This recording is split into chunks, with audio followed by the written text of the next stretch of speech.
Okay, today we're going to be doing 3 electrical system tests on our vehicle. We're going to be using this conductance tester here. This is a wireless model. It has a tester pod, and then we'll be using this unit itself to run the different tests. First off, we're going to test the battery itself, and then we'll move into a starting system test, and we will finish up with a charging system test. To begin our series of tests, we're going to get our wireless tester pod hooked up here directly to our battery posts. Also, we need to figure out what the capacity of the battery is. If I come over here, I can see just under that negative terminal is 490 cold cranking amps, 490 cca. So that's what we'll be using in a minute for our battery test. Let's go ahead and get this test pod hooked up. To connect the tester pod or the battery tester, we're going to hook our clamps up the same order we would a battery or a charger. So here's our positive terminal. We're going to get the cover off. Let's get our positive clamp on. Make sure it's got a good connection. And then we will attach our negative clamp.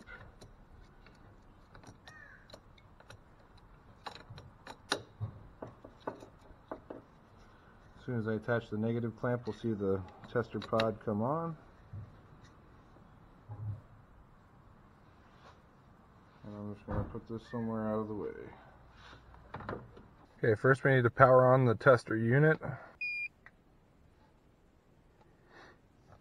Menus are pretty easy to navigate. They're mostly self-explanatory. On the right here we've got a voltmeter, so we can check the initial voltage of the battery. See what it's starting at before we begin our tests. And we're at 12.69 volts, so this battery is 100% charged. Down here at the bottom is a battery only test, but we're going to go up here to the top, which is battery starting and charging test. So we'll be running 3 different tests in one. First, we're going to tell the tester some information about the vehicle. First, it's an automotive application. Group 31 down there at the bottom would be a car that has multiple batteries in a pack, 24-volt car, industrial trucks. But we're going to go automotive. We have a regular lead-acid battery. AGM would be an absorbed glass mat battery. And these would be your Optima batteries down here at the bottom. Earlier we looked at the battery label and we saw that our cold cranking amperage, or CCA, was 490, so that's the capacity standard we're going to use.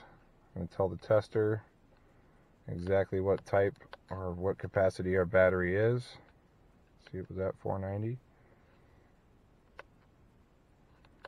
The tester wants to know if the battery is below or above freezing, and we are in above freezing temperature, 32 degrees Fahrenheit, and we will commence with the battery test.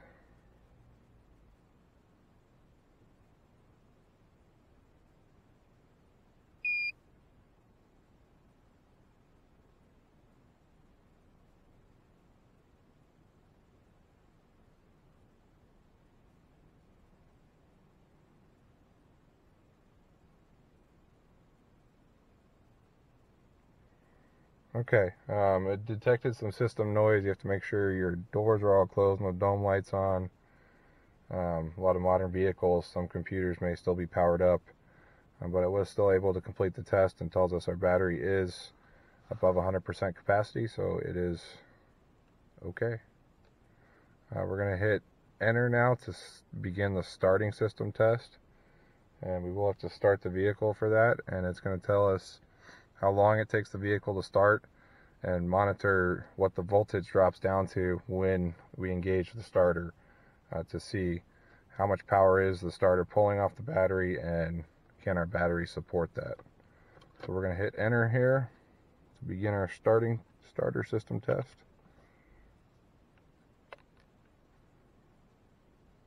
Start our engine.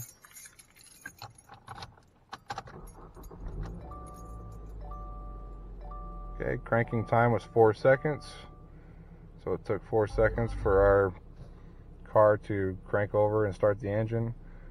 During that time, our voltage dropped down to 10.98 volts, which is just fine, so our battery is is able to support the load of our starter, and everything looks normal.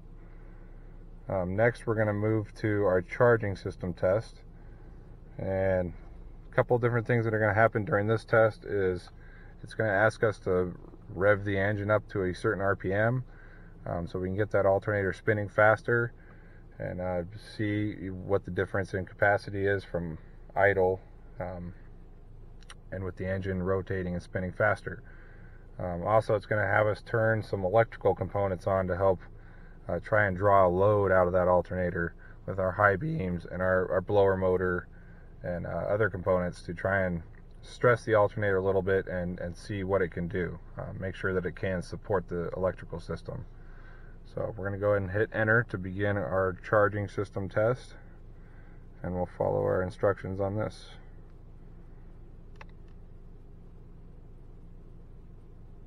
Okay, rev the engine up to 2400.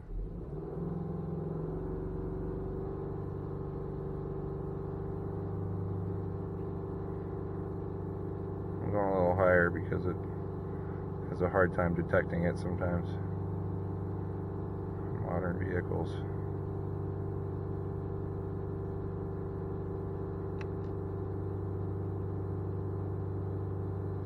Okay, got our engine rev that time. We're going to bring it back down to idle. So it loads off. So now it wants our high beams and our blower on. I'll go ahead and activate those.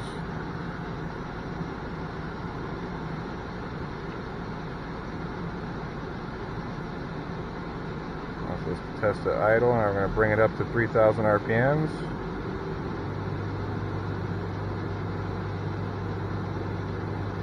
$2,400, somewhere in there.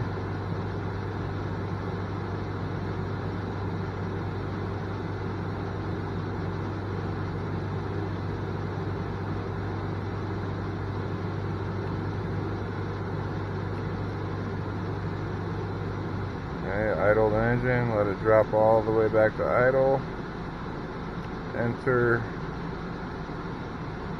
Turn off, close. And we can shut the engine off.